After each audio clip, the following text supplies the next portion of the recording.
saya juga ada menulis.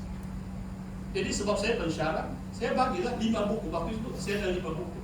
Buku pertama saya tidak ada sebab harus dibeli dari Amazon.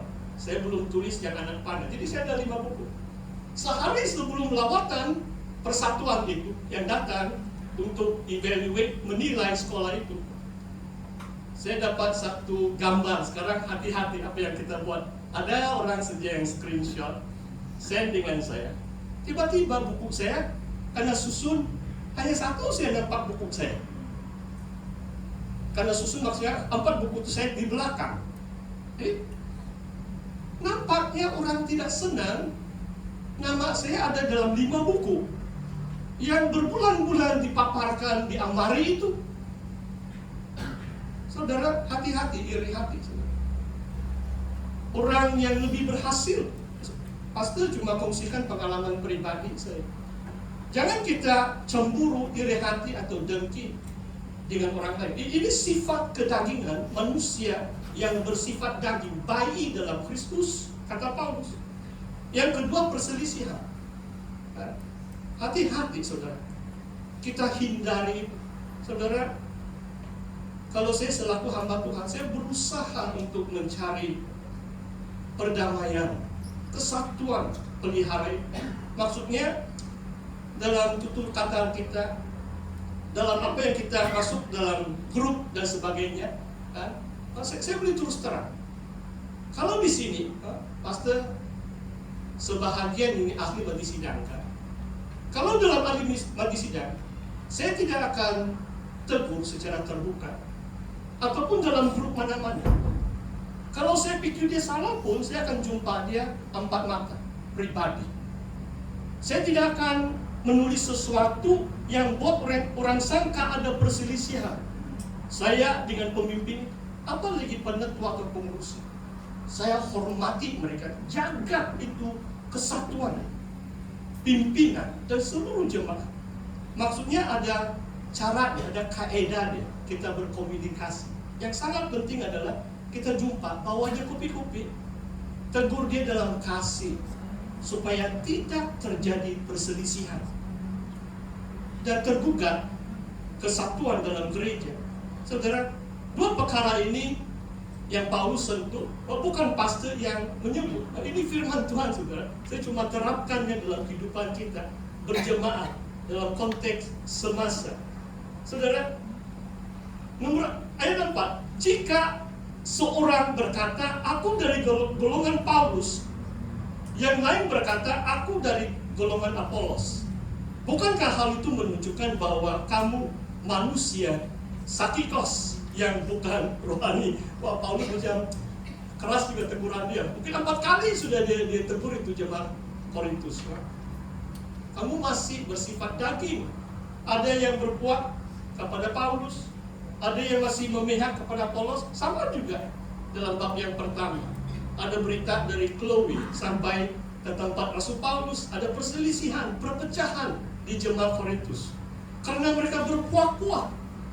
Dalam 1 Korintus 12, Paulus mengajar bahwa jangan mata mengatakan kepada tangan, aku tidak membutuhkan kamu, atau tangan mengatakan kepada mata, aku tidak memerlukan kamu.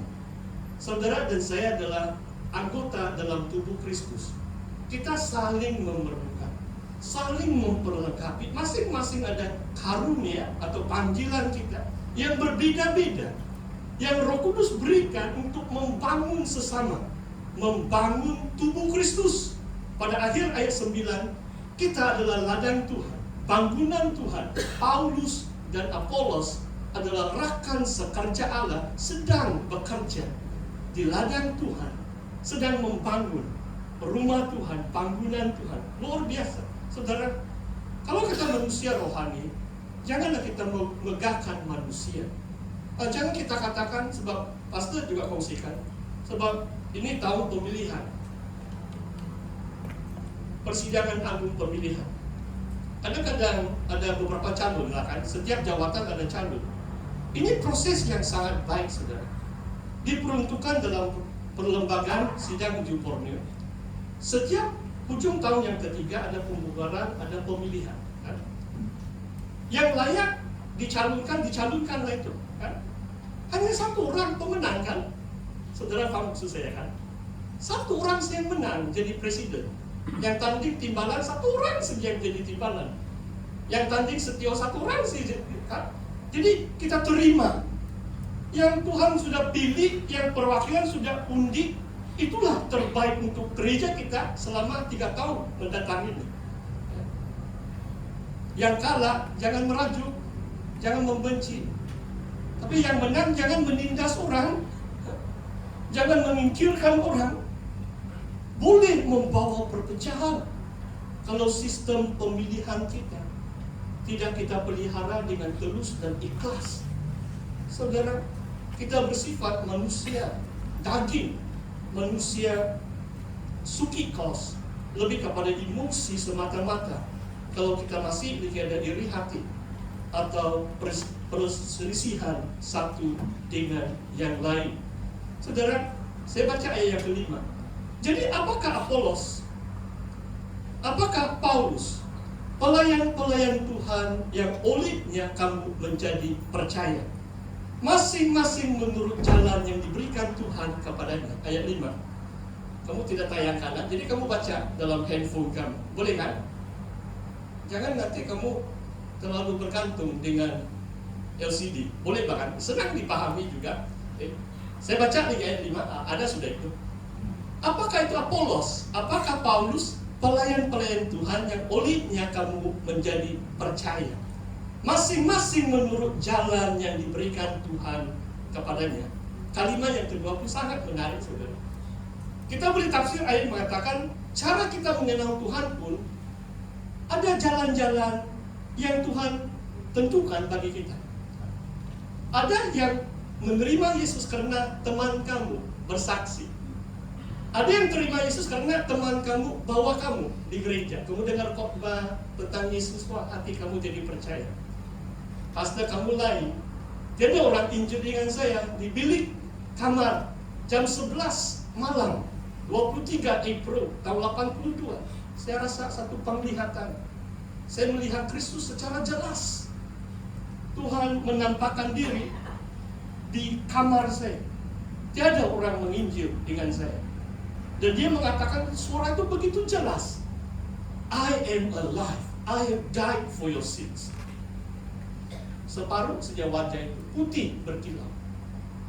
Mungkin sampai akhir hayat saya tidak akan lupakan itu. Dan suara itu pun begitu jelas. Itu saja, satu saja. Dan mungkin dekat 2 jam saya menangis sampai jam 1 pagi. Itulah saya merayakan tarikh lahir baru saya 24 April 82. Saya sudah mengenal Tuhan selama 43 tahun. Maksudnya cara Tuhan menyelamatkan kita menjadi percaya pun berbeza-beza sebenarnya. Jangan kita bermegah atas manusia yang penginjil yang menyampaikan berita baik, sebab mereka ini pelayan-pelayan Tuhan. Mereka bukan Tuhan. Mereka cuma hamba-hamba Tuhan, di mana olehnya kita menjadi percaya. Ayat 6, saudara. Aku menanam, Apolos menyiram, tetapi Allah yang memberi pertumbuhan. Saudara, inilah ayat mas kita. Tuhan yang memberi pertumbuhan. It is God who gives growth. Tadi pagi saya sengaja pandang sebelah kanan saya. Hari Jumat yang lalu, waktu saya datang persekutuan doa, saya sengaja, saya tidak tahu kenapa. Biasanya saya belok sini, masuk terus. Saya sengaja drive di around sana. Saya lihat di sana, itu Budusan 360 kayak itu. Budusan 360 project di sebelah sana. Teman-teman kita juga yang ada yang bekerja di situ, construction. Dan saya lihat bangunan itu mau naik sudah. Tadi pagi saya sengaja wih, sana pun sudah ada bangunan mau naik. Maksudnya kalau ada orang mengusahakan sesuatu, membangun sesuatu, bangunan itu akan semakin siap, bahkan semakin tinggi. Mungkin tidak tahu lah 18 tingkat kan. Saya tidak lihat brosur dia, tidak rancangan saya beli kan 10.000 pun tiada, apalagi 260.000. Itu pun hanya studio saja. Haleluya. Saudara, maksud di sini adalah kalau kita jemaat Tuhan, gereja Tuhan, Tuhan yang memberi pertumbuhan. Manusia yang normal dari waktu dia lahir jadi bayi, dia minum susu. Kalau dia minum susu, berapa lama biasanya usia seorang bayi menyusu? Paling lama mungkin 1 tahun kan? Kalau sudah 2 tahun kamu tidak bagi dia makan bubur, bagaimana? Kalau dia 4-5 tahun pun langsung tidak ada makanan yang lebih keras, bagaimana? Dia tidak mungkin bertumbuh secara normal. Demikian juga bangunan Allah secara rohani, kediaman Tuhan, rumah Tuhan, gereja Tuhan. Gereja harus bertumbuh secara rohani, saudara. Saya bukan terlalu pikirkan tentang bilangan nomornya, sebab semakin dekat akhir zaman, semakin sukar untuk orang bertobat. Tapi dalam firman Tuhan di sini ada 3 kategori manusia. Manusia yang bersifat daging, manusia yang bersifat hanya jiwa saja, psikikos, atau manusia rohani. Maksudnya saudara dan saya harus bertumbuh secara rohani. Tuhan yang memberi pertumbuhan itu. Tapi memang ada peranan kita. Peranan kita untuk belajar firman Tuhan, untuk melayani. Kalau saudara pelihara sifat-sifat kedagingan, tidak mungkin saudara bertumbuh. Walaupun Tuhan mau bekerja. Saudara lihat, mari kita lihat Galatia 5. Dalam Galatia 5, saudara, ini ayat yang agak famous juga. Dalam kehidupan setiap orang percaya, saya baca ayat 17. Sebab keinginan daging berlawanan dengan keinginan roh. Galatia 5 ayat 17. Karena kedua bertentangan sehingga kamu setiap kali tidak melakukan apa yang kamu kehendaki. Perhatikan ayat ini, saudara. Keinginan daging berlawanan atau bertentangan dengan keinginan roh. Keinginan roh itu berlawanan dengan keinginan daging. Macam ada peperangan rohani dalam hidup setiap orang. So kita masih dalam tubuh yang fana.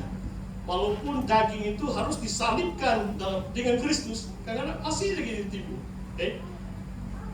Kedua itu bertentangan, sehingga kalau kamu, saudara dan saya, kalau kita tidak mengatasi keinginan daging itu, kita tidak bisa melakukan apa yang Tuhan kehendaki. Kita sentiasa hidup kita terpesong dari kehendak Tuhan. So, kehendak Tuhan adalah kita hidup dalam pimpinan roh, menghasilkan buah-buah roh. Jangan menyerah kepada keinginan daging. Memang bukan senang cakap, tapi untuk praktikkan itu bukan mudah kan. Pastor sendiri mengalami itu. Tiada hamba Tuhan yang kebal, kata orang. Kita sama saja. Perjuangan daging dan roh itu tetap ada sampai akhir hayat. Tetapi Tuhan janjikan kemenangan bagi mereka yang mengandalkan roh, supaya kita dapat melakukan apa yang kita kehendaki, yaitu masuk dalam kehendak rencana Allah. Orang yang bersifat daging dan hanya mengandalkan jiwa, emosi mereka, tidak mungkin dapat